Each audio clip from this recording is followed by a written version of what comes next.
కృపాధార centenary Lutheran church వారందరికీ Christmas శుభాలు. మరి ముఖ్యంగా రైట్ రెవరెండ్ ఆనంద్ కుమార్ గారు, మరి గురుమండల అధ్యక్షులు, అలాగే రెవరెండ్ ప్రకాష్ గారు అసిస్టెంట్ పాస్టర్, మరి ముఖ్యంగా డొంకా విజయ్ గారు నన్ను ప్రేమతో ఆహ్వానించిన తమ్ముడికి, అలాగే మన మధ్య ఉన్న దేవసాయం గారు, మరపట్ల దేవసాయం గారు నాకు అన్నయ్య అవుతారు. మరి ఆయనకి, మరి వేదికను అలంకరించిన అభిషక్తులకు, మరి కూడి వచ్చిన యవనస్తుల అందరికీ మరి నిండు శుభాలు యేసునామంలో తెలియచేస్తూ ఉన్నాను. మరి యువజనుల క్రిస్మస్ సందర్భంగా దేవుని వాక్యంలోకి తొంగి చూడడానికి మనందరం ప్రిపేర్ అవుదాం. మంచిది. మరి నేను విశాఖపట్నం నుంచి వచ్చాను. ఈ ప్రాంతానికి నాకు కూడా కొంత సంబంధం ఉంది. ఈ బిల్డింగ్లు లేనప్పుడు, ఇదంతా పెద్ద గ్రౌండ్గా ఉన్నప్పుడు ఇక్కడ నేను క్రికెట్ ఆడుకున్నాను. ఎందుకంటే మరి రెవరెండ్ జాన్ మోజెస్ గారు, మరపట్ల జాన్ మోజెస్ గారు మా పెద్దనాన్నగారు, ఆ టైంలో ఆయన ఈ సంఘానికి కాపరిగా ఉన్నారు. మరి ఆ సమయంలో చాలా జ్ఞాపకాలు ఈ ప్రదేశం నుంచి నాకున్నాయి. మళ్ళా మీ మధ్య అయోగ్యుడైన నన్ను నిలబెట్టి దేవుడు మాట్లాడించిన విధానం బట్టి దేవునికి వందనాలు తెలియజేస్తూ ఉన్నాను. మరి నాకన్నా ముందు ఫ్రాంక్లిన్ గారు, మా బ్రదర్, ఇక్కడ మాట్లాడారు అని మరి దేవసాయం గారు తెలియజేశారు.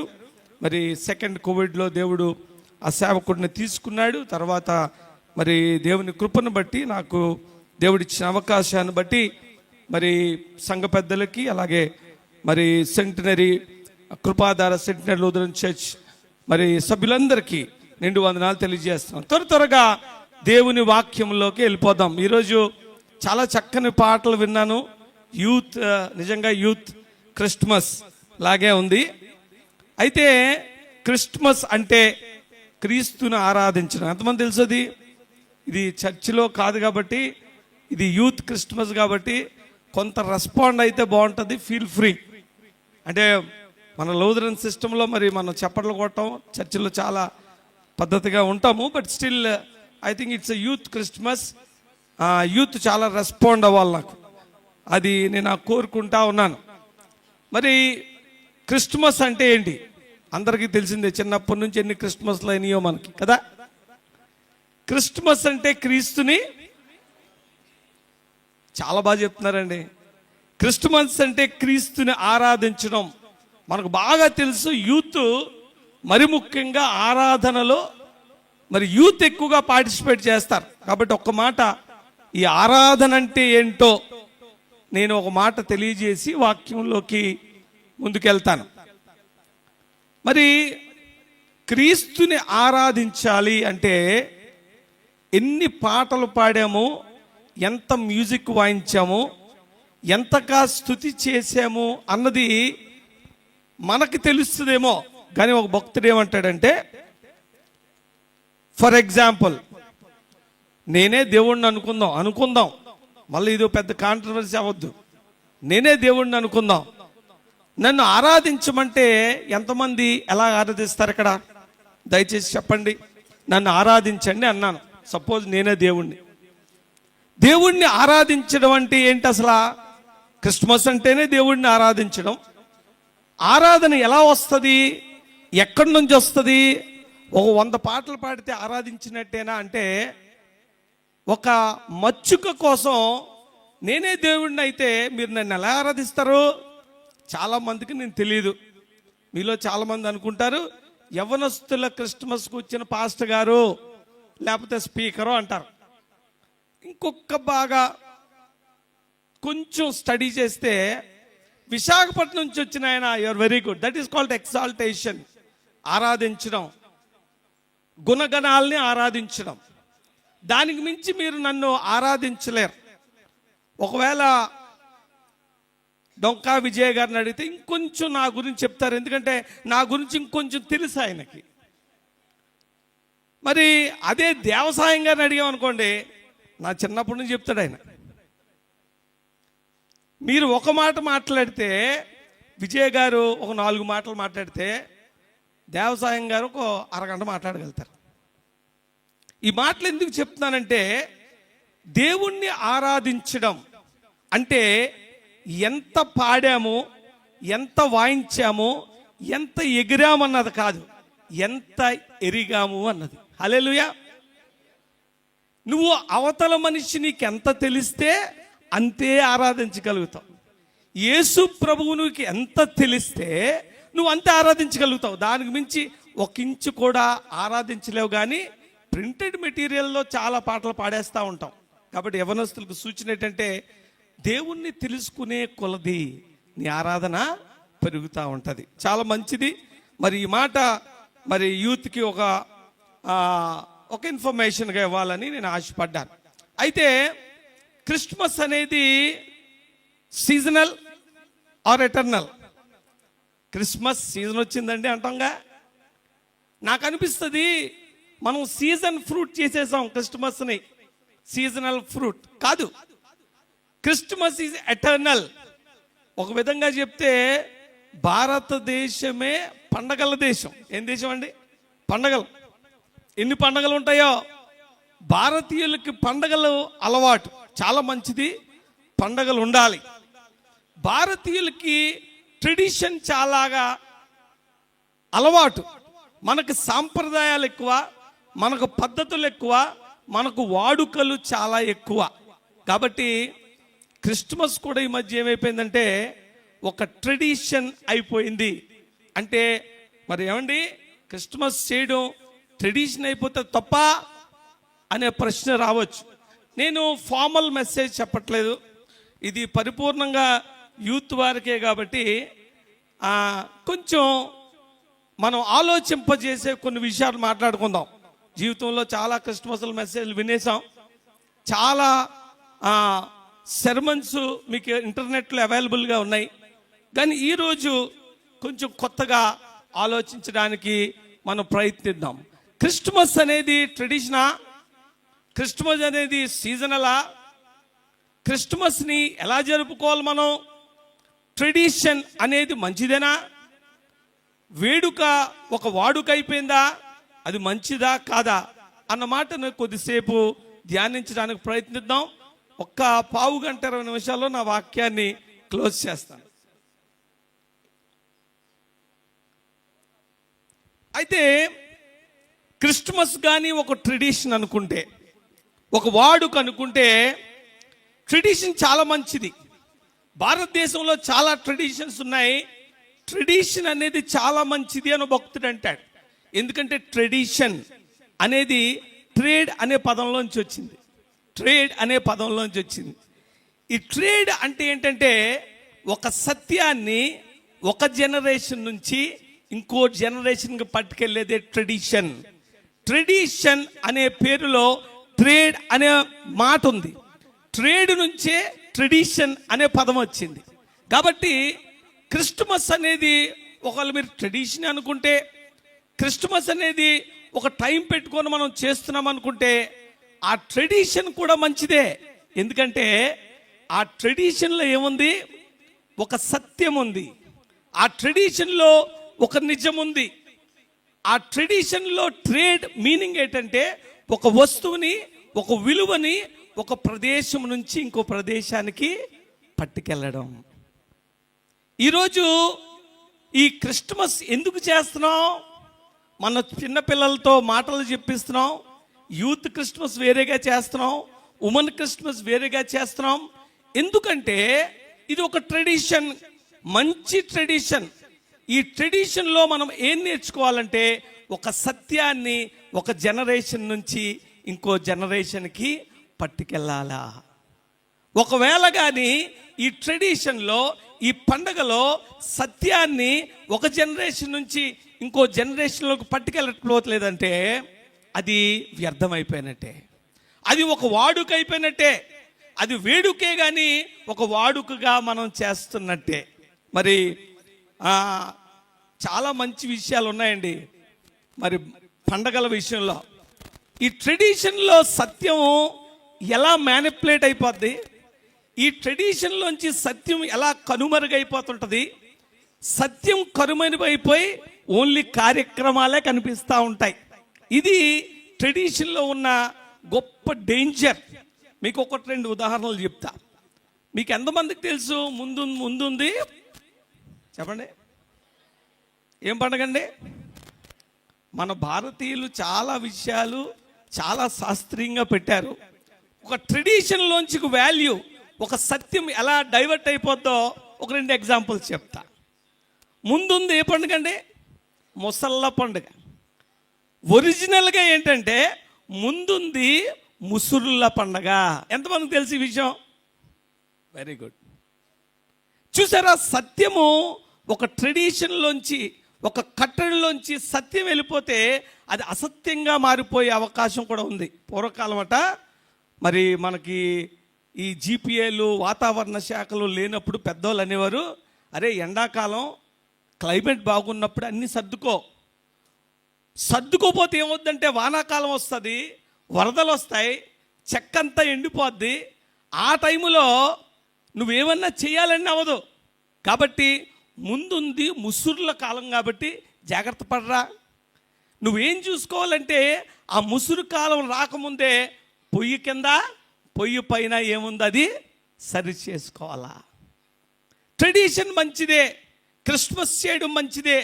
అందులో సత్యాన్ని కానీ నొక్కి పెట్టి మనం కార్యక్రమాలకి పెద్ద పెట్టేస్తే అది డేంజర్. ఇంకొక నానుడు ఉంది, పెద్దవాళ్ళకు తెలుస్తుందేమో, అది మంచిగా ఉండదు. అదేంటంటే మరి పండగ రోజు కూడా అమ్మగారు చాలా ఇమ్మీడియట్గా అన్నీ తెలిసినట్టున్నాయి. పండగ పూట కూడా చాలా నెగిటివ్ వెళ్ళిపోయింది, ఎక్కడికో వెళ్ళిపోయింది సబ్జెక్ట్. అసలు దాని ఒరిజినల్ ఏంటి తెలుసండి? పండగ పూట కూడా పాత మడుగేనా. ఏంటది? పాత మడుగంటే ఏంటి తెలుసా మీకు? మడుగంటే చీర వాడి దాన్ని ఉతికి ఆరేసింది. అంటే పండగ పూట కూడా ఉతికి ఆరేసింది చీర కట్టుకోమంటావా అని అడుగుతుంది వాళ్ళ మొగుడిని. పండగ పూట కూడా పాత మడుగేనా. ఒక సత్యము ఒక ట్రెడిషన్లోంచి ఎలా గెలిపోతుంది ఈ రోజుల్లో, ఇది పెద్ద ఛాలెంజ్ అయిపోయింది. కాబట్టి మరి ప్రతి క్రిస్మస్లో కూడా మనం చూడాల్సింది ఏంటంటే సత్యమైన యేసుక్రీస్తు ప్రభువు ఒక జనరేషన్ నుంచి ఒక జనరేషన్కి ఆ సత్యాన్ని పంపించడానికే ఈ పండగలు ఈ పద్ధతులు పెద్దలు పెట్టారని మీకు మనం చేస్తూ ఉన్నాను. మరి ఒక్కసారి దేవుని వాక్యములోకి యాక్చువల్ క్రిస్మస్లోకి వెళ్ళిపోదాం. ఇది ఓన్లీ ఉపోద్ఘాతం ఇచ్చాను, ఎందుకంటే ఏంటంటే ఈయన ఉపోద్ఘాతం ఎంత ఇచ్చాడంటే ఇంకొక గంట మాట్లాడతాడు అనుకోకండి. ఈ లోకంలో క్రైస్తవ్యంలో పండగల్లో క్రిస్మస్ల్లో మీ పేస్ట్లో ఉప్పు ఉందా లేదని అడిగితే కంగారు పడతారు, కానీ మన పండగల్లో క్రీస్తున్నాడా లేదా తెలియట్లే. పెద్ద పీటంతా చాలా ఆడంబరాలకేస్తున్నాం, కానీ నిజమైన సత్యాన్ని ఒక జనరేషన్ నుంచి ఒక జనరేషన్కి పట్టుకెళ్ళాలి అనే ఒక బాధ్యత కలిగి కార్యక్రమాలు చేసినప్పుడు అది చాలా దీవెనకరంగా ఉంటుంది అని మరి భక్తులు మరి దాని విషయంలో చాలామంది మరి అభిప్రాయపడతా ఉంటారు. కాబట్టి ఈ విషయంలో మనం జాగ్రత్త పడాలి. మరి వాక్య భాగంలో నుంచి అసలు క్రిస్మస్ని కొద్దిసేపు చూద్దాం. అసలు క్రిస్మస్ అంటే ఏంటి? క్రిస్మస్ ఎప్పుడు మొదలైంది? క్రిస్మస్ అంటే యేసు ప్రభు 2024 సంవత్సరాల క్రితం పుట్టిందే క్రిస్మసా అని ఒక ప్రశ్న. ఇప్పుడు దాని మీద పెద్ద డిబేట్ అందరికీ కదా. అయితే ఒకసారి ఆదికాండము 1వ అధ్యాయము 26వ వచనం. నేను క్రిస్మస్ ఎలాగ జనరేట్ అయింది, క్రిస్మస్ ఎక్కడ జనరేట్ అయింది, ఎందుకంటే మీరు ఒక సత్యాన్ని ఒక జనరేషన్ నుంచి ఇంకొక జనరేషన్కి పట్టుకెళ్ళాలంటే ఆ సత్యము ఖచ్చితంగా మరి మీకు తెలిసి ఉండాలి, సత్యములాగా తెలిసి ఉండాలి. కాబట్టి ఆది కాండములో నుంచే యేసుక్రీస్తు ప్రభువు మనకు కనపడతా ఉండడం చూస్తూ ఉంటాం. మీరు చదవనక్కర్లేదు, నేనే చెప్తాను. ఆది కాండము 1వ అధ్యాయము 26వ వచనములో దేవుడితో మాట్లాడుతున్నాడు. ఇదిగో మన స్వరూపమందు మన పోలిక చెప్పున నరులను చేయుదుము. అయితే దేవుడితో మాట్లాడుకుంటున్నాడు. ఏమంటున్నాడు? నరులను మట్టుకు ఏ పోలిక చెప్దాం? మన పోలిక చెప్పున. మన స్వరూపమందు మన పోలిక చెప్పున నరులను చేదుము, వారు సముద్రపు చేపలను, ఆకాశ పక్షులను, పశువులను, సమస్త భూమి మీద పాకు ప్రతి జంతువును ఏలుదురు. 1వ అధ్యాయము 28వ వచనము కూడా సముద్రపు చేపలను, ఆకాశ పక్షులను, భూమి మీద ప్రతి జీవిని ఏలుడని దేవుడు వారితో చెప్పాడు. చాలా జాగ్రత్తగా వినండి. దేవుడు మనిషిని చేద్దామన్నప్పుడు మనం అన్నాడా లేదా? దేవుడితోనే మాట్లాడుకొని మన స్వరూపమందు చేద్దామన్నాడు. నరుని చేసిన తర్వాత ఈ భూమిని ఎవరి చేతిలో పెట్టాడు? మనం ఏలుదామన్నాడా? అనొచ్చుగా. అక్కడ మనం ఏలుదామనలేదు, భూమిని ప్రతి జీవిని ఏలుడని దేవుడు వారితో చెప్పెను. చూడండి, మనిషిని చేసినప్పుడు దేవుడు మనం అని దేవుడితో మాట్లాడుకున్నాడు, కానీ మనిషిని ఎందుకు చేశాడంటే భూమిని ఏలడానికి చేశాడు. భూమి మీద అధికారం ఎవరికి ఇచ్చాడు? ఆయన చేయి పెట్టడానికి కాదు, మనుష్యులకు ఇచ్చినట్లు బైబిల్ తెలియజేస్తూ ఉన్నది. కాబట్టి ఈ అధికారం ఏదైతే ఉందో, ఈ భూమి మీద దేవుడు సృష్టి మీద నరుడికి ఏది అధికారం ఇచ్చాడో అధికారం అంత ఇచ్చేసి కండిషన్స్ అప్లై అన్నాడు. ఒక కండిషను, అది ఆదికాండము 2వ అధ్యాయము 17వ వచనములో, అయితే మంచి చెడ్డలు తెలివినిచ్చు వృక్షమును తినకూడదు. ఏమండి, కొద్దిసేపు తెలిసిన మాటలే ధ్యానించుకుందామా, ఆలోచిద్దామా? దేవుడు మనిషిని తన స్వరూపమందు చేశాడు, తర్వాత భూమిని చేసి ఏలరా బాబాయ్ అన్నాడు. కానీ ఒక కండిషన్ అప్లై, నువ్వు అన్నీ తినొచ్చు, కానీ ఇదిగో ఈ వృక్ష ఫలము, మంచి చెడ్డల తెలివినిచ్చు వృక్ష ఫలమును నువ్వు తినకూడదు అన్నాడు. అయితే మరి ఆ సమయంలో మీ అందరికీ తెలిసిన విషయమే, సైతాను సర్పంలో దూరాడు, అవ్వను మోసపిచ్చాడు. అవ్వను మోసపిచ్చి అవ్వ పాపం చేసింది, ఆదాము ఆజ్ఞాతిక్రమం చేశారు. దాని ద్వారా వాళ్ళు ఏం తెచ్చుకున్నారు? ఏమండి, అన్నీ తెలిసినవి అయితే బాగుంటాయి, మనకి తెలియని మర్మాలు చెప్పామనుకోండి మీరు నోరు ఆవలించి చూస్తూ ఉంటారు నా వైపు. అప్పుడు ఈ లోకంలోకి ఏమొచ్చింది? మీరు మాట్లాడరేమో కదా, నాకు ఒక వీక్నెస్ ఉంది, మాట్లాడకపోతే నేను మాట్లాడలేను. చాలా జాగ్రత్తగా ఈ విషయం తెలిసింది అనుకుంటున్నాం. దయచేసి ఆలోచించండి. దేవుడు ఎప్పుడైతే ఈ మాట చెప్పాడో, ఏమని చెప్పాడంటే దినమున నిత్యముగా. ఇప్పుడు మరణం దేవుడిచ్చాడా, మనిషి తెచ్చుకున్నాడా? ఈ మరణం అనే సిమ్ కార్డ్ని మొబైల్లో వేసుకున్నది ఎవరో? మనుషులే, ఆదామే, అవ్వే. ఆ వేసుకున్న సిమ్ కార్డ్ని యాక్టివేట్ చేసింది ఎవరు? ఆదాము, అవ్వలే. అప్పుడు దేవుడు మరి ఈ పాపము జరిగిన తర్వాత దేవుడు మరి భూలోకంలోకి వచ్చి మరి ఒక అనౌన్స్మెంట్ చేశాడు. అదే ఆదికాండము 3వ అధ్యాయము 15వ వచనంలోకి వచ్చేటప్పటికి, మరి ఏ సాతానైతే అవ్వను ఆదాముని మోసపిచ్చిందో ఆ సాతాన్ దగ్గరికి వచ్చి అంటాడు, చూడు సాతానా, ఇదిగో మరి నీకును నీ స్త్రీ సంతానానికి వైరము కలుగు చేతును, నిన్ను అది తల మీద కొట్టును, నువ్వు దాన్ని. This is the announcement of Christmas. ఈరోజే ఆ క్షణములోనే దేవుడు అనౌన్స్ చేశాడు. ఈ లోకంలో ఏం జరిగిందంటే దేవుడు ఆత్మస్వరూపి, సైతాను కూడా దురాత్మే. ఈ దురాత్మ అయిన సైతాను ఏం చేసిందంటే వెళ్ళి సర్పాన్ని అద్దెకి తీసుకుంది. ఏం తీసుకుంది? అద్దెకి తీసుకుంది. ఎందుకంటే ఈ స్పిరిట్కి ఒక బాడీ కావాలి. ఆ బాడీ గురించని ఎవరితో నెగోషియేట్ చేసింది? యుక్తి గల సర్పంతో నెగోషియేట్ చేసి సర్పము ద్వారా ఇల్లీగల్గా అపవాది, అబద్ధికుడు ఆదాము అవ్వను ఇల్లీగల్గా, లీగాలిటీ లేకుండా అన్యాయంగా అక్రమమైన దారిలో వచ్చి ఆదాము అవ్వని మోసం చేశారు. అయితే ఇప్పుడు దేవుడు క్రిస్మస్ అనౌన్స్ చేయాల్సిన పని ఎందుకు వచ్చిందంటే, దేవుడే చెప్పాడు, నువ్వు ఈ పండు తినిన దినమున నిశ్చయముగా. దేవుడు చిత్తమేంటి?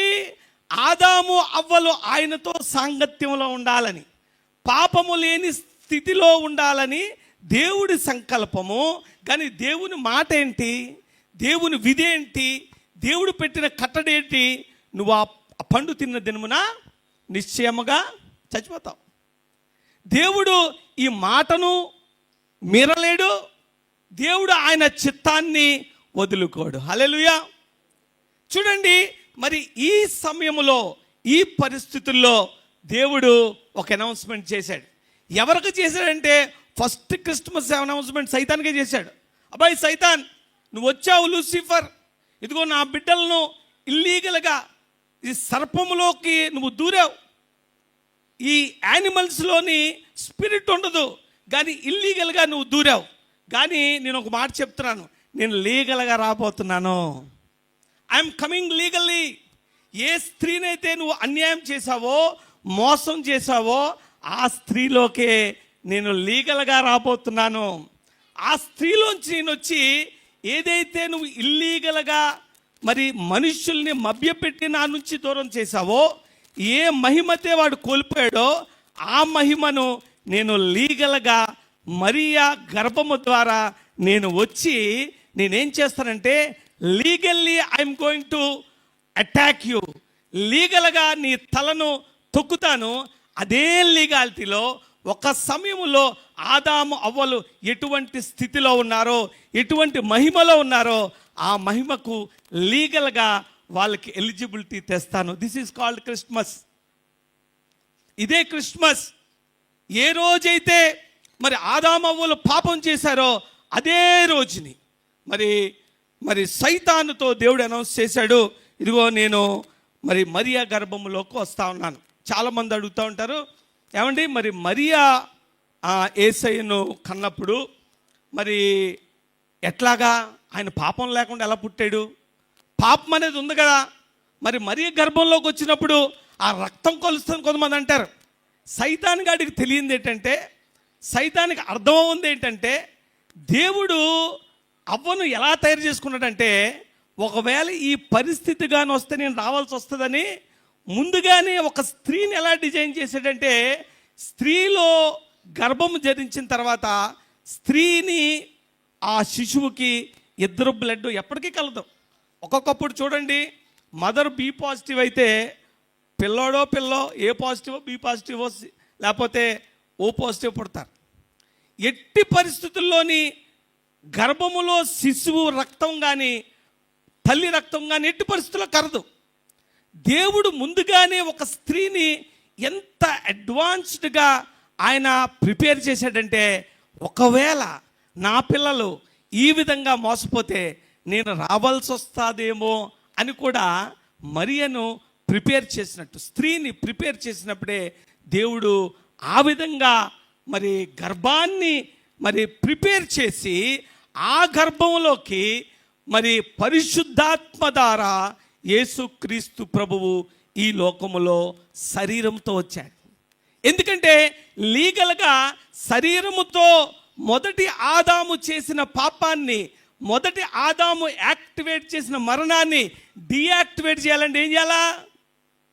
I have to come legally. అదే శరీరంలోకి రావాలా, అదే మనుష్య రూపంలోకి రావాలి, కానీ పాపం ఉండకూడదు. కాబట్టి స్త్రీ ఊంబుని, గర్భాశయాన్ని కూడా దేవుడు ముందుగానే ఎంతో మరి ఆలోచనతో దేవుడు తయారు చేసినట్టు బైబిల్ చూపిస్తూ ఉంది. ఇంతకీ క్రిస్మస్ ఎప్పుడు అనౌన్స్ చేసిందంటే, మనం అనుకుంటున్నాం 2024 సంవత్సరాలు. ఆది కాండం చదివితే యేసుక్రీస్తు సైతాన్తోనే డైరెక్ట్గా చెప్పాడు. ఏమన్నాడంటే, నేను రాబోతున్నాను, స్త్రీ సంతానంగా రాబోతున్నాను అని అనౌన్స్ చేసినప్పుడే క్రిస్మస్. దానికన్నా మరి క్రిస్మస్ ఎప్పుడు దేవుని మదిలో వచ్చి ఉంటుందంటే, ఎఫెసీయులకు రాసిన పత్రిక 1వ అధ్యాయము మరి 4, 5, 6 వచనాలు కలిపే ఉంటాయి. అందులో చివరి 5వ వచనంలో ఒకసారి చూడండి. 5 నుంచి తన చిత్త ప్రకారమైన దయా సంకల్పం చెప్పున యేసుక్రీస్తు ద్వారా తనకు కుమారులుగా స్వీకరించుటకై మనల్ని ముందుగా తన కోసం నిర్ణయించుకొని మనము తన ఎదుట పరిశుద్ధులను నిర్దోషులమై ఉండవాలని ఎప్పుడు జగత్ పునాది వెయ్యక మునుపే మరి యేసుక్రీస్తునందు క్రిస్మస్ వాజ్ అనౌన్స్డ్. మరి దయచేసి ఈ సత్యాన్ని గమనించడానికి ప్రయత్నించండి. నేను ఇవన్నీ తెలిసినవే, ఎందుకంటే తెలిసినవి మళ్ళా పారాయణంలా చెప్తున్నారంటే మీకు తెలిసేమో, పిల్లలు ఉన్నారు, యూత్ ఉన్నారు. మరొకసారి ఈ విషయాన్ని ధ్యానించడము చాలా చాలా మంచిది. కాబట్టి ఎట్టి పరిస్థితుల్లోని ఈ ట్రెడిషన్ ఆఫ్ క్రిస్మస్, ఈ క్రిస్మస్ సెలబ్రేట్ చేయడం అనేది ఏదైతే ఉందో, ఈ సత్యాన్ని ఒక జనరేషన్ నుంచి ఇంకో జనరేషన్కి ఎట్టి పరిస్థితుల్లోని మనం పట్టుకెళ్ళడానికి మనం సన్నిద్ధంగా ఉండాలి, అటువంటి స్థితిలో ఉండాలి అని బైబిల్ తెలియచేస్తూ ఉన్నదనమాట. అయితే క్రిస్మస్లోకి వచ్చేద్దాం. మరి క్రిస్మస్ అనేది అందరికీ దేవుడు ఇచ్చాడండి. క్రిస్మస్ యేసుక్రీస్తు పుట్టడం అందరికీ రక్షణేనా? ఎంత మరి ప్రపంచమంతటికీ కలగబోవు, ప్రజలందరికీ కలగబోవు శుభవర్తమానాన్ని దేవుడు ఎంత చక్కగా కాయిన్ చేసి ప్రజెంట్ చేశాడో ఒకసారి మరి మత్తయి సువార్త 2వ అధ్యాయము 2వ వచనం నుంచి ఒకసారి చూద్దాం. మత్తయి సువార్త 2వ అధ్యాయము 2వ వచనం. యూదులకు అండి రాజుగా పుట్టినవాడు ఎక్కడ? తూర్పు దిక్కునట్టండి. మేము ఆయన నక్షత్రం చూసాము. ఆయన పూజింపవచ్చితమని ఎవరితో చెప్పారు? ఏమండి, ఎవరితో చెప్పారు? రాజు దగ్గరికి వెళ్ళి రాజుగా పుట్టినవాడు ఎక్కడంటే ఆడు ఎలా ఉంటాడు? ఇంకా దేవుడు హేరోదును కూడా ఎంతగా ప్రేమించాడు. చాలా జాగ్రత్తగా ఈ విషయాన్ని అర్థం చేసుకోండి. దేవుని ప్రణాళిక ఎంత ఖచ్చితంగా ఉంటుందో, ఎంత నిశ్చితంగా ఉంటుందో, ఎంత పాపికైనా, ఎంత దైవ దోషకుడికైనా, ఎంత క్రైస్తవ్యం ఇష్టం లేనివాడికైనా దేవుని సువార్త ప్రకటించబడుతుంది. దేవుడు ప్రణాళిక ఎప్పుడు కంప్లీట్గా ఉంటుంది. మీరు ఈ విషయాన్ని ఈ కోణములోంచి ఆలోచించడానికి ప్రయత్నించండి. జ్ఞానులట వెళ్తా ఎక్కడికి వెళ్ళారండి? ఎవరన్నా వెళ్తారండి? ఎందుకు పంపించుంటాడు దేవుడు? నేను అంటాను, దేవుడు హేరోదును ప్రేమించాడు. అదేంటండి? దేవుడు హేరోదును ప్రేమించడం ఏంటి? దేవుడు హేరోదును కూడా ప్రేమిస్తాడా? దేవుడు చెడ్డోళ్ళకు కూడా సువార్తనిస్తాడా? డెఫినెట్గా ఇచ్చాడు. ఆ ముగ్గురు వెళ్ళి రాజుకి ఏం చెప్పారు? యూదులకు రాజుగా పుట్టినవాడు ఎక్కడ ఉన్నాడు? ఈ సువార్త అంటే ఏంటంటే, ఈ శుభవచనం అంటే ఏంటంటే, యేసు కూర్చిన వార్తే ఈ సువార్త. ఏ సువార్త? ఈ సువార్త. ఈ సువార్తను పట్టుకుని జ్ఞానులు ఎక్కడికి వెళ్ళారు? ఏకంగా హేరోదు కోటలోకి వెళ్ళిపోయారు. హేరోదుకు కూడా యేసుక్రీస్తు తాలూకా జన్మవార్త వినబడింది.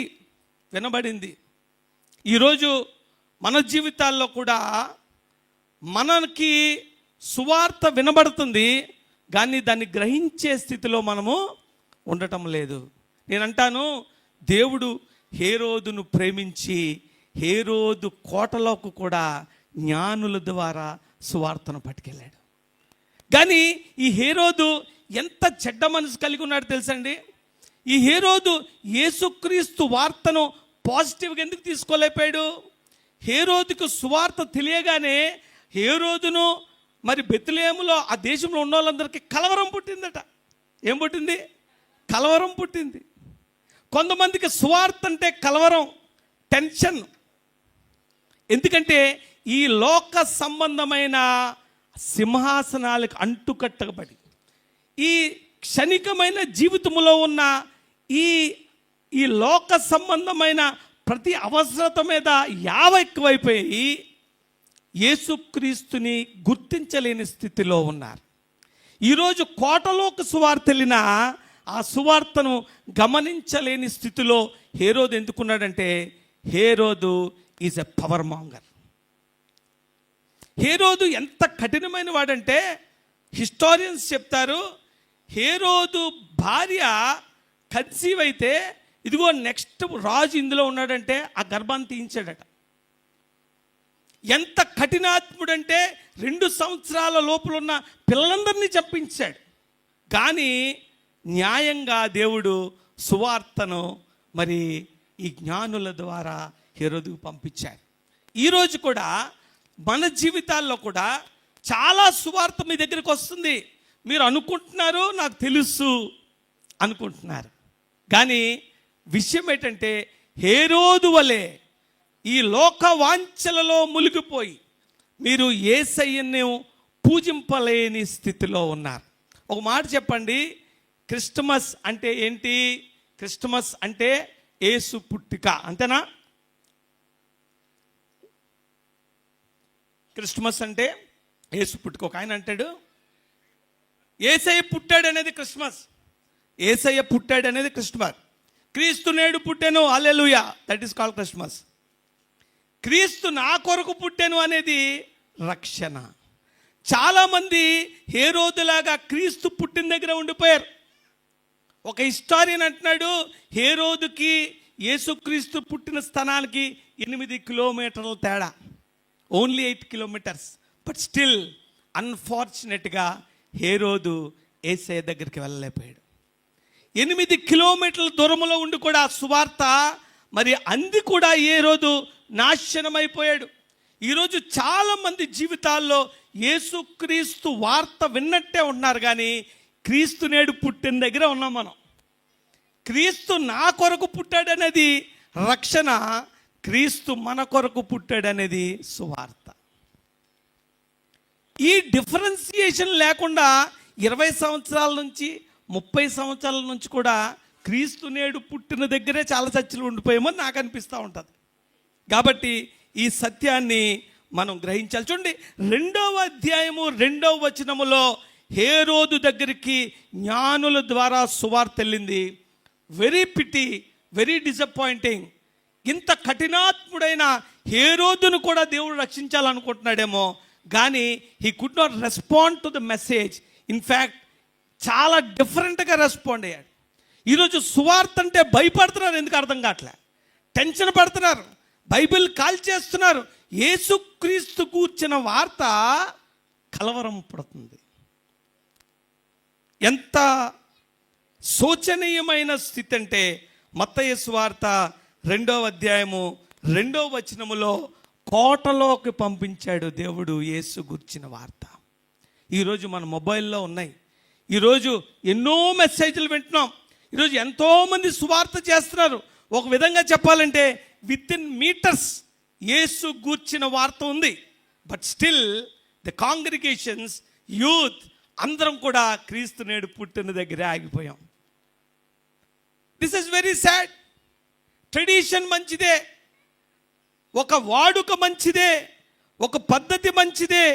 చాలాసార్లు ఏం జరుగుతూ ఉంటుందంటే మన జీవితాల్లో ఈ ఆచారము అనేది ఎక్కువైపోద్ది, కానీ మరి దేవుని నిజంగా తెలుసుకొని ఆయన దగ్గరికి వెళ్ళడం అనేది కరువైపోతుంది. కానీ మరి అదే మత్తయి సువార్త, ది మోస్ట్ డిసప్పాయింటింగ్ థింగ్ మత్తయి సువార్తలో చూడండి దయచేసి, కిందకు వచ్చేటప్పటికి 19వ వచనం, 2వ వచనం సువార్త వెళ్ళింది.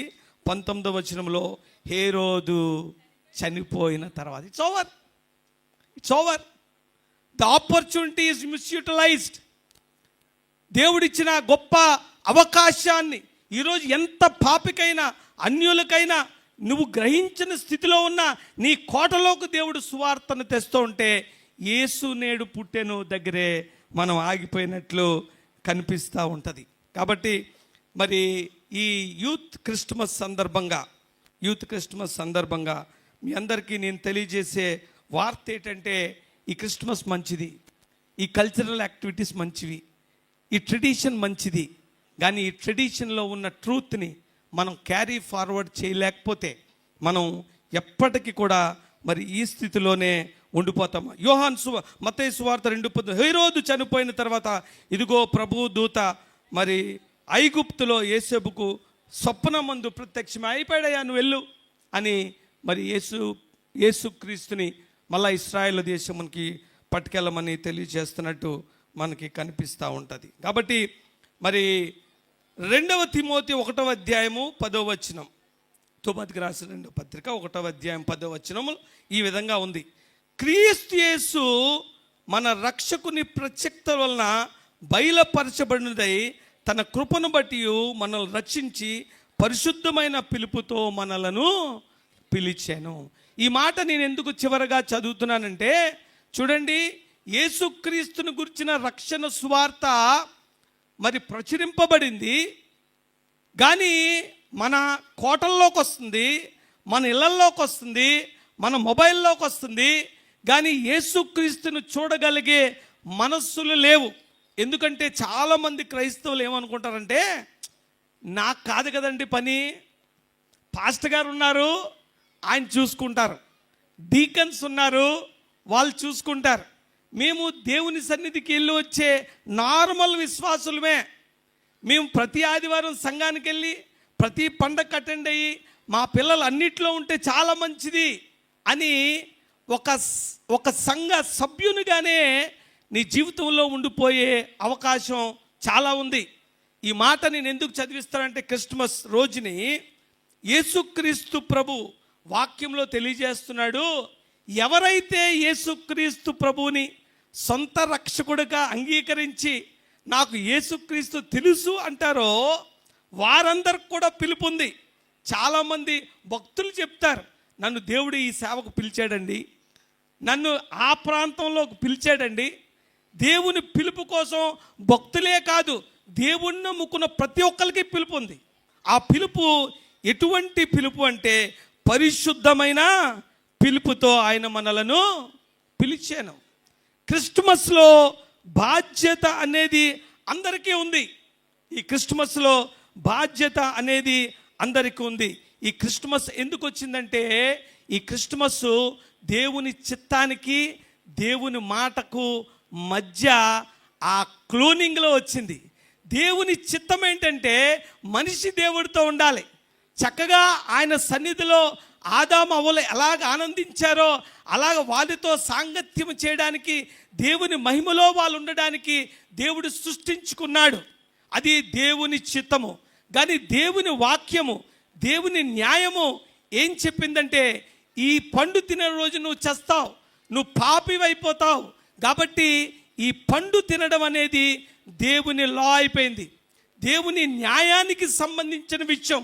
దేవుడు ఇటు ఆయన చిత్తాన్ని కాంప్రమైజ్ అవ్వడు, దేవుడు ఆయన న్యాయాన్ని కూడా కాంప్రమైజ్ అవ్వడు. ఏం చేయాలా? వెంటనే ఒక అనౌన్స్మెంట్ చేశాడు. ఎస్, నా చిత్తానికి, నా ఆలోచనకి, నా ఆజ్ఞకు మధ్యలో నేను ఒక న్యాయాన్ని చేయాలి. ఎట్టి పరిస్థితుల్లో కూడా మొదటి ఆదాము కోల్పోయిన మహిమను తిరిగి నేను ఇవ్వాలి. కాబట్టి నేనే మానవ రూపములో మరియ గర్భములో లీగల్గా నేను జన్మించి, ఎవరైతే ఆ మహిమను పోగొట్టుకున్నారో ఆ మహిమను మళ్ళా నేను తిరిగి ఇవ్వడానికి నేను ముందుగానే జగత్ పునాది వెయ్యక మునిపే ఈ క్రిస్మస్ స్టార్ట్ అయింది. అయితే ఇప్పుడు ఏం చెప్దాం? క్రిస్మస్ 2024 సంవత్సరాలకు ముందు స్టార్ట్ అయిందన్నామా? లేకపోతే క్రిస్మస్ ఒకవేళ హేరోదు మహారాజు దగ్గర, లేకపోతే ఆ ఆది కాండములో ఏదోని వనంలో స్టార్ట్ అయిందందామా? లేకపోతే వాక్యానుసారంగా జగత్ పునాది వేయక మునిపే మొదలైందందామా? క్రీస్తు నేడు పుట్టెను అని మనం మాట్లాడుకునే సాధారణమైన మాట దేవుని అత్యున్నతమైన ప్రేమకు నిదర్శనమైన తన ఏకైక సుతుడిని మనిషి కోసం పణంగా పెట్టడానికి ఇష్టపడిన ఆ కన్నీటి రోజే క్రిస్మస్. క్రిస్మస్ సందడి అంటారు, కానీ నిజంగా క్రిస్మస్ సందడి లేదండి. మరియా యేసేపు బుక్కుమని ఉన్నారు, ఆ పశువుల తొట్లో ఉన్నారు, వాళ్ళకి సాయం చేసేవాళ్ళు లేరు. జ్ఞానులు తిరుగుతూ ఉన్నారు తెలియక, గొల్లలొక్కలకే దూతలు వచ్చి తెలియజేశాయి. ఆ క్షణంలో అందరూ కూడా దేవుని చిత్తాన్ని వెతకడానికి ఉన్నారు, కానీ మనం అనుకున్నట్టు డ్యాన్సులు పాటలు ఏం లేవు. అది చాలా గంభీరమైన సన్నివేశం. దేవుడు రిక్తునిగా ఒక పశువుల పాకలో ఇదిగో దేవుడితో ఉండడం విడిచిపెట్టకూడని భాగ్యమని ఆ భాగ్యాన్ని వదులుకొని ఒక పెంటలో నీ కోసం నా కోసం పడుకున్న రోజు. మరియమ్మ తన జీవితాన్ని రిస్క్ చేసి మరి దేవుణ్ణి కనడానికి ఇష్టపడిన రోజు. మరి యేసేపు లోకములో ప్రతి విధమైన ఆ చులకనితనం, ఎవడ మనిషిరా నువ్వు, మగోడవేనా అంటాడు ఎవడనైతే. కడుపుతో ఉన్నావిడ్ని నువ్వు ఎలా ఎంటర్టైన్ చేస్తున్నావు, నీకు బుర్రుందా, అసలు నువ్వు మనిషివేనా అని అవహేళనకు, ఈ లోకములో అటువంటి నీచమైన అవహేళనకు తలదించుకున్న రోజు క్రిస్మస్ రోజు. కాబట్టి ఈ క్రిస్మస్ సత్యాన్ని ఈ పండగల ద్వారా మనము నెక్స్ట్ జనరేషన్కి పట్టుకెళ్ళడమే మరి క్రిస్మస్ యొక్క ముఖ్య ఉద్దేశము. మీకో మాట తెలుసా, ఈ మాటతో నేను ముగిస్తా. లాస్ట్ ఒలింపిక్స్లో వినేష్ పోగట్ తెలుసా మీకు అనే ఒక రెస్లర్ ఫైనల్స్కి వెళ్ళిపోయింది. భారతదేశానికి ఒక గోల్డ్ కూడా రాలే, ఫైనల్స్కి వెళ్ళిపోయింది. రేపు ఫైనల్స్. ఆవిడ 100 గ్రాములు ఎక్కువ వెయిట్ ఉందటండి, 100 గ్రాములు. ఆ స్టేజ్కి వెళ్ళడానికి ఎంతకాలం శ్రమించిందో తెలుసా, ఎంతకాలం నోరు కట్టుకుందో తెలుసా, ఎంతకాలం దీక్ష చేసిందో, కష్టపడి ఆ స్థితికి వెళ్ళింది. ఆ రోజు రాత్రి చెప్పారు, మీరు వెయిట్ 100 గ్రాములు ఎక్కువ ఉన్నారు. 100 గ్రాములు ఎక్కువ ఉంటే రాత్రంతా కష్టపడింది. బ్లడ్ తీసేశారు వెయిట్ తగ్గడానికి, నిద్రపోనివ్వలేదు వెయిట్ తగ్గడానికి. దానికి ఒక సమయం ఉంది, కట్ ఆఫ్ టైం ఉంది.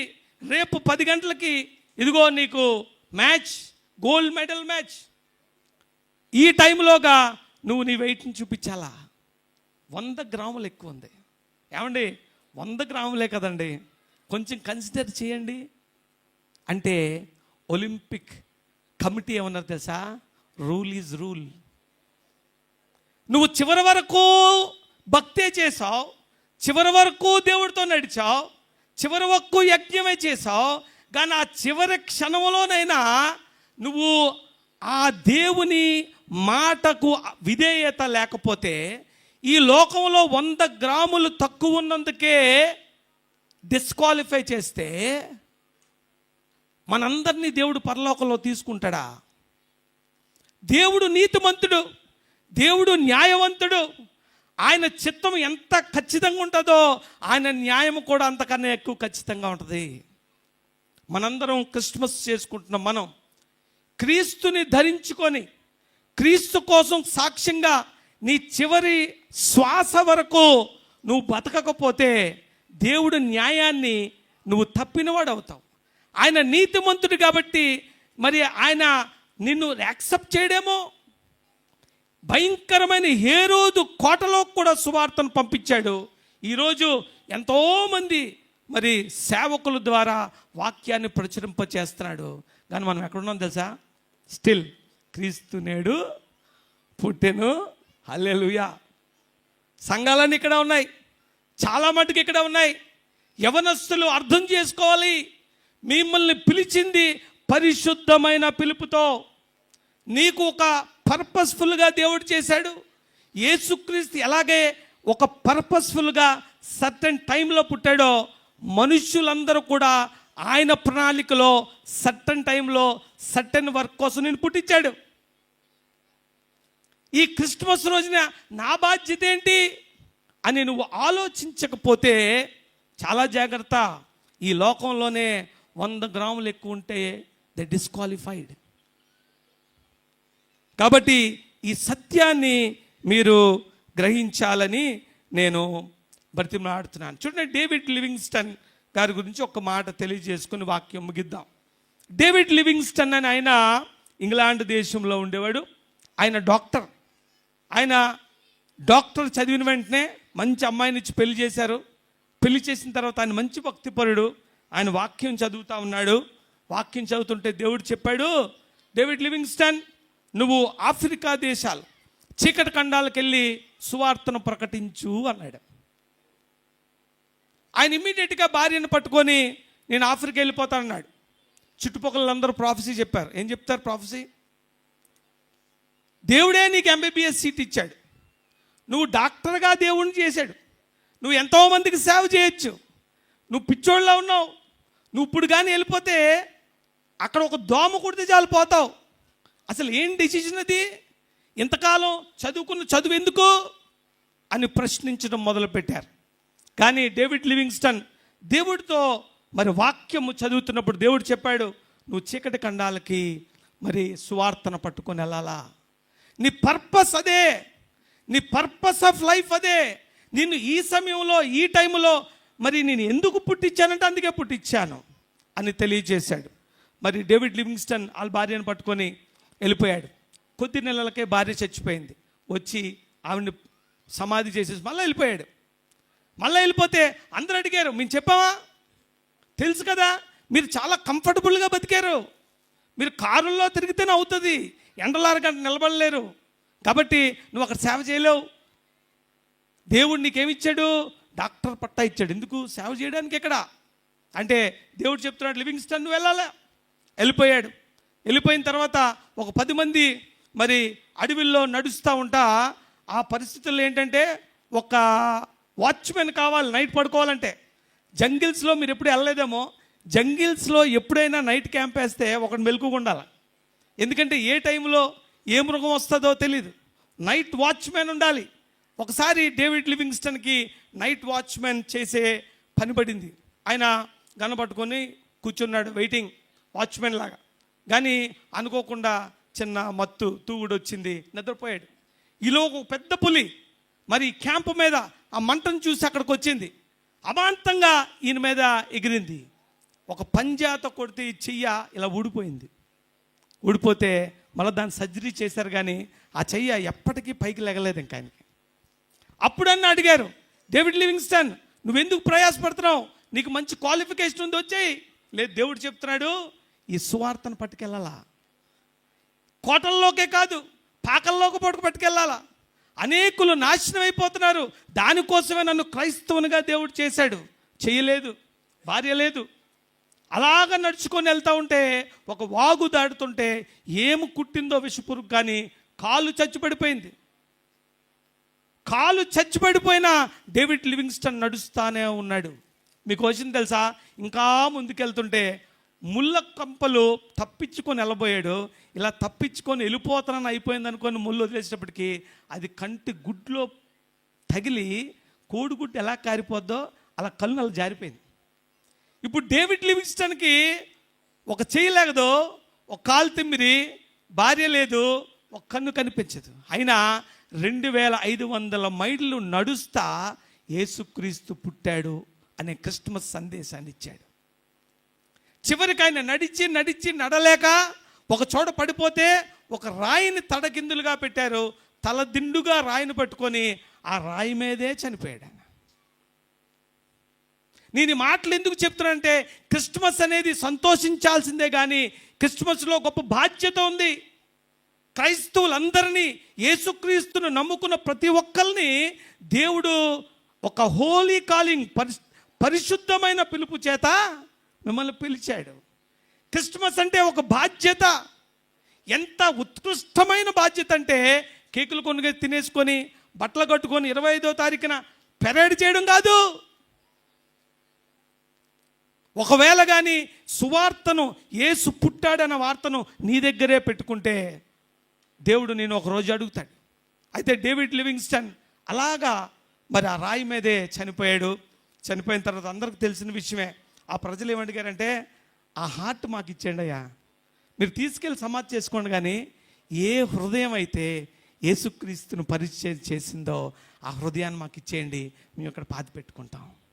ఎంతగా ఆ ప్రజల ప్రేమను, యేసయ్య ప్రేమను ప్రకటించి ఆ ప్రజల ప్రేమను పొందుకున్నాడో మరి డేవిడ్ లివింగ్స్టన్. నేను ఈ మాటను చెప్తున్నానంటే అతను 2500 మైళ్ళు నడిచి 11 దేశాలకి సువార్త ప్రకటించాడు. ఈరోజు 11 దేశాల్లో క్రిస్మస్ అవుతుందంటే, 11 దేశాల్లో స్టార్ వెలుగుతుందంటే కారణం ఎవరు? పరిశుద్ధమైన పిలుపును తెలుసుకున్న ఒక యవనస్తుడు. దయచేసి ఈ క్రిస్మస్ రోజుని మనము కూడా మన పరిశుద్ధమైన పిలుపు ఏంటి? ఇది చాలా మంచి culture, it's a very good tradition is always good. కానీ ఎలాగైతే ఈ ట్రెడిషన్లో నుంచి సత్యము పక్కకి వెళ్ళిపోతుందో, మన క్రిస్మస్లో క్రీస్తు కనిపించిన స్థితికి వెళ్ళిపోతుంది. అది ఏది డామినేట్ చేస్తుందంటే మన ఆచారము డామినేట్ చేసేస్తుంది. కాబట్టి దయచేసి మరి ఈ సంఘానికి నేను ఇచ్చే పిలుపు ఒకటే, దయచేసి ఈ సత్యాన్ని మీరు ముందుకు పట్టుకెళ్ళడానికి యవనస్తులుగా మీరందరూ కూడా ప్రయాసపడాలి. మేము పులిపీట్లోంచి మాట్లాడే సేవకులు కానీ, లేకపోతే సువార్థికులు కానీ, దేవుని సేవ చేసే పరిచారకులకే సేవ కాదు, కానీ యేసుక్రీస్తు మన కోసం పుట్టాడు, నా రక్షణ కోసం పుట్టాడు అని తెలుసుకున్న ప్రతి ఒక్కరిని దేవుడు పరిశుద్ధమైన పిలుపుతో పిలిచాడు. కాబట్టి ఈ వాక్య సారాంశంలో నేను చెప్పదలిచే బాటమ్ లైన్ ఏంటంటే, ఈ క్రిస్మస్ అనేది దేవుడు జగత్ పునాది వేయక ముందే అనౌన్స్ చేశాడు. ఈ క్రిస్మస్ అనేది ఆయన చిత్తానికి, ఆయన ఆజ్ఞకు, ఆయన ఆలోచనకి, ఆయన మాటకు వచ్చిన ఘర్షణలోంచి పుట్టిన ఒక క్రిస్మస్. ఈ క్రిస్మస్ దేవుణ్ణి నమ్ముకున్న వాళ్ళందరికీ పరిశుద్ధమైన పిలుపు. కాబట్టి ఆ పిలుపుకు లోబడి మనం క్రిస్మస్ చేసుకోవాలని నేను ప్రభువు పేరిట మీ అందరినీ బతిమలాడుతున్నాను. నేను ఎప్పుడు ఎక్కడికి వెళ్ళినా ఈ మాట చెప్తాను. ఎందుకంటే 25వ తారీఖు, డిసెంబర్ 25వ తారీఖు ఒరిజినల్ క్రిస్మస్. ఆ రోజుని మనందరం చక్కగా బట్టలు కట్టుకొని మన ఫ్యామిలీ అంతా కలిసి తొందరగా చర్చ ముగించుకొని వెళ్ళి బిర్యానీలు తింటాం. కానీ డిసెంబర్ 25వ తారీఖుని నేను చెప్తున్నాను, ఎంత హేరోదు వంటి మనిషి అయినా, ఎంత భయంకరమైన మనిషి అయినా, నాకు చాలామంది ఇప్పటికీ నాకు ఎక్స్పీరియన్స్ ఉంది ఈ విషయంలో. క్రైస్తవ వ్యతిరేకులు కూడా క్రిస్మస్ రోజు నాకు ఫోన్ చేసి ఏం చెప్తారు, సార్ భాస్కర్ గారు క్రిస్మస్ కేక్ ఏది అంటారు. మనమే తినేస్తాం కదా, వాళ్ళకి ఎక్కడ పెడతాం? Christmas is an opportunity. మనకు మనం చేసుకునేది క్రిస్మస్సే కాదండి. క్రైస్తవుడితో క్రిస్మస్ చేసుకోవచ్చా? ఒక మాట చెప్పండి. మనకు మనం క్రీస్తు నేడు పుట్టినని తెలిసినోడు చెప్పుకుంటాడు. క్రిస్మస్ రోజుని తెలియని వాళ్ళకి చెప్పారు, దూతలెళ్ళి గోళ్ళకి చెప్పారు. ఇదిగో తార తెలియని జ్ఞానుల్ని గైడ్ చేసింది. వారు వెళ్ళి అనేకులకి, క్రీస్తు తెలియని వారికి క్రీస్తు కోసం చెప్పడమే క్రిస్మస్. అంతేగాని మనం వండుకొని, మనం తినేసి, మనం ఎంజాయ్ చేసి తర్వాత చెప్తే ఏమంటే, నువ్వు మత ప్రచారం చేస్తున్నావు అంటాడు. క్రిస్మస్ రోజుని నా సిన్సియర్ అడ్వైస్, యంగ్ పీపుల్ మేజర్గా ప్లీజ్ కాల్ యువర్ ఫ్రెండ్స్, మీ రిలేటివ్స్ని, ఎవరైతే దేవుడిని నమ్ముకోలేదో, ఎవరైతే క్రిస్మస్ని పార్టిసిపేట్ చేద్దామని చాలామంది ఉంటారు కానీ మీరు పిల్లరు. యవనస్తులందరికీ టేక్ ఇట్ ఎస్ ఒక క్యాంపెయిన్లా తీసుకోండి. క్రిస్మస్ రోజుని ఇదిగో యేసుక్రీస్తు తెలియని మీ ఫ్రెండ్స్, అన్యులైన వారిని పిలిచి, ఇంట్లోకి పిలిచి భోజనం పెట్టి ప్రార్థన చేసి యేసుని కూర్చిన వార్తను చెప్పి క్రిస్మస్ కేక్ కట్ చేసుకోండి. That is true Christmas. ఈరోజు డేవిడ్ లివింగ్స్టన్ ఆయన కానీ కదలకపోతే 11 దేశాల్లో క్రిస్మస్ లేదు. ఈరోజు మనం కూడా ఇక్కడ క్రిస్మస్ చేసుకుంటున్నామంటే అటువంటి త్యాగపూరితమైన జీవితాలు మన దగ్గర పనంగా పెట్టడం బట్టే ఈరోజు నువ్వు నేను ఇంత ఆడంబరంగా క్రిస్మస్ చేసుకుంటున్నాం. కాబట్టి ఈ ట్రెడిషన్ని క్యారీ ఫార్వర్డ్ చేయవలసిన బాధ్యత యవనస్తుల మీద మెండుగా ఉంది. యవనస్తులు పూనుకుంటే ఈ కార్యము సఫలమవుతుంది. సువార్త అనే యేసుని గూర్చిన వార్త. యేసు మన కోసం పుట్టాడు, మన రక్షణ కోసం పుట్టాడు, లోక కళ్యాణం కోసం పుట్టాడు అని అన్యులకు తెలియజేయాల్సిన బాధ్యత మరి అందరికీ ఉంది. అందుకే అన్నాడు దేవుడు, పరిశుద్ధమైన పిలుపుతో మిమ్మల్ని పిలిచాను. ఈరోజు ఈ వాక్యమును మీరందరూ కూడా క్రిస్మస్ని ఆ విధంగా జరుపుకుంటారని మరి ప్రభువు పేరట మీ అందరికీ పిలుపునిస్తా ఈ అవకాశం ఇచ్చిన మరి గురుమండల అధ్యక్షులు అలాగే పిసిసి మెంబర్స్ పెద్దలందరికీ నా నిండు వందనాలు తెలియజేసుకుంటా ముగిస్తా ఉన్నాను.